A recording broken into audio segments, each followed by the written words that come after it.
want to just take you back into history. 2004, as we talk about the charges against him, and he had now started to enter into politics, there was a young police officer in Uttar Pradesh. He was the former DSP and of the Varanasi unit of the UPSTF. His name was then DSP by his designation Shailendra Singh. He had recovered a light machine gun with 200 live cartridges that Mukhtar Ansari allegedly was trying to buy from a fugitive soldier. Shailendra Singh was in charge and therefore decided to swoop on this. He went ahead, filed cases, including that of prevention against terrorism. India Today's Gaurav Sawant spoke to this policeman now, who's watching not only how he had been sentenced, eventually, finally convicted as well, and then the information that had come in. Listen in to former DSP Shailendra Singh. 2004 जनवरी की बात थी और हम लोगों को शासन प्रशासन की अनुमति से इन लोग के फोन सुनते थे एसटीएफ में था मैं। और ये बात सामने है कि आर्मी का एक भगोड़ा है जो लाइट मशीन गन लेके भागा है और मुख्तार अंसारी उसको 1 करोड़ में खरीदना चाहता है। और उसके पीछे राज ये था कि कृष्णानंद राय को वो मारना चाहता था, क्योंकि कृष्णानंद की बुलेट प्रूफ गाड़ी राइफल के अगेंस्ट में थी और लाइट मशीन गन उसको भेज देती, तो इसलिए उसके लिए लाइट मशीन गन किसी भी कीमत पर खरीदना जरूरी था। सर हम लोगों ने उसको पकड़ा, रिकवर किया और उस समय कोटा एडजस्ट करता था, कोटा लगा। लेकिन तत्कालीन सरकार मुलायम सिंह यादव जी की थी और उन लोगों ने बाद में दबाव बनाना मेरे ऊपर शुरू किया कि मुख्तार को निकालना है नाम। मैंने कहा ये संभव नहीं है, FIR लिखाया मैंने स्वयं, मैं उसका वादी हूँ और मैंने शुरू में ही इसका नाम लिखाया है, मैं कैसे उसको निकाल सकता हूँ, ये संभव नहीं है। फिर बाद में हुआ कि नहीं आप विवेचना में नाम न लीजिएगा।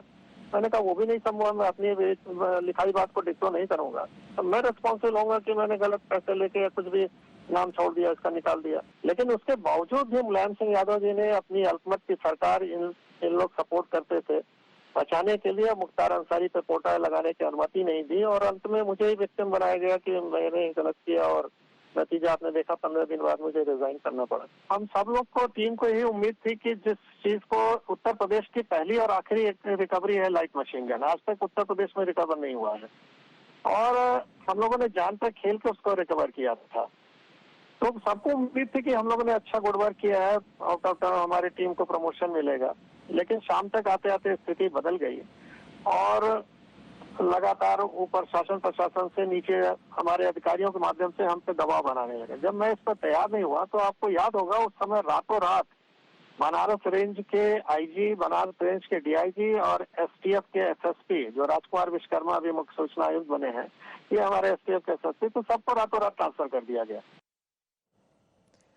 So about 60 years of age, one of the most dreaded gangsters of his time, lodged in Uttar Pradesh's Banda prison.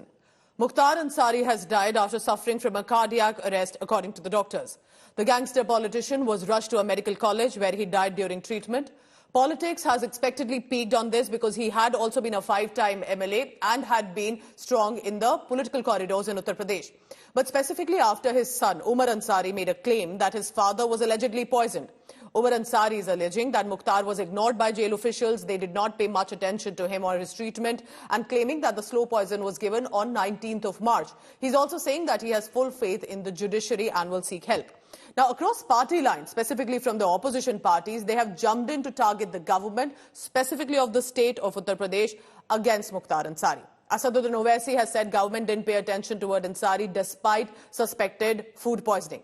RJD's Tejashwi Yadav, Samajwadi Party, that is, even put out a condolence message, and Congress have also alleged that health was ignored deliberately and he was given a slow poison and an investigation must be ordered in this case. Here's what the opposition netas have to say on the death. उनका इतिहास जो भी रहा हो, जो अपराध हुआ उसकी वो सजा काट रहे थे जेल के अंदर, लेकिन जो अपराधी राज के संरक्षण में जिनका साम्राज्य चल रहा है पूरे उत्तर प्रदेश में, उनके बारे में सवाल करने वाला उत्तर प्रदेश में कोई नहीं है। हम मांग करेंगे कि इस पूरे प्रकरण की एक निष्पक्ष तरीके से जांच कराया जाना चाहिए कि आखिर उनकी सेहत के मामले में उनकी जो ये मौत हुई है उसका सच क्या है। क्या अपराधियों को सजा देने का काम अदालतों का नहीं है? अदालत और विधि सम्मत सजा कठोर से कठोर अपराधियों को मिलनी चाहिए। लेकिन जिस तरीके से ये सब हो रहा है, क्या ये उचित है? भारतीय जनता पार्टी शासन करने में असक्षम है। पिछले कई सालों से रमजानों में इस तरीके से जेल में रहने वाले जो चाहे शहाबुद्दीन भाई हों, चाहे अतीक चकिया रहे हों, चाहे मुख्तार भाई का इस बार होना, ये लॉ एंड ऑर्डर की धज्जियां उड़ाना है और कहीं ना कहीं इससे संविधान की धज्जियां उड़ाना है। जिस तरीके से भारतीय जनता पार्टी अपनी सत्ता के बल पर अपनी सत्ता का दुरुपयोग करते हुए अपने जेल में रहने, संरक्षण में रहते हुए इस तरीके की मौतें हो रही हैं और उसको बीमारी की शक्ल देने की बात कर रही है, चाहे वो पहले भी हो चुका है इस तरीके, और आज जिस तरह मुख्तार भाई के साथ हुआ, यकीनी तौर पर एक बड़ी जांच होनी चाहिए। ये एक बड़ा सवालिया निशान है।